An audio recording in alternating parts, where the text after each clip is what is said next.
If you need to download private and shared Zap workflows in Zapier, this tutorial will walk you through the process step by step. This is useful if you want a backup of your automations, need to review your workflow data, or simply want to keep a copy of your Zap history for safekeeping.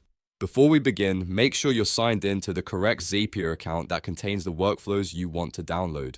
If this video helps, please hit the like button and subscribe for more simple software tutorials like this.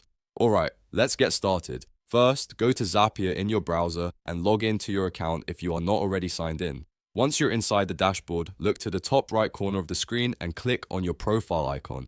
This will open your account options, where you can access settings and security controls. From the menu, click on Settings. On the Settings page, find and select Security and Data. This section contains the privacy and account data tools you need for downloading your information. Now scroll down until you reach the Data Management area. This is where Zapier keeps options for exporting or downloading account-related data.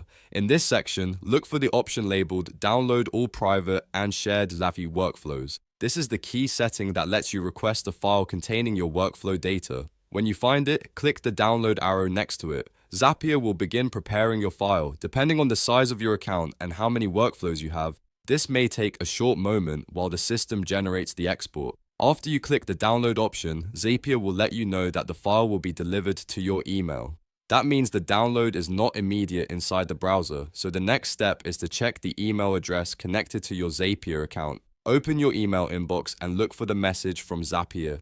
Inside that email, click Download Account Data. This will take you to the final download page or begin the file retrieval process, depending on your account setup. Once the file is ready, save it to your device so you have a local copy of your private and shared Zap workflows. This is a good idea if you want a backup for records, migration, or documentation purposes. And that's it.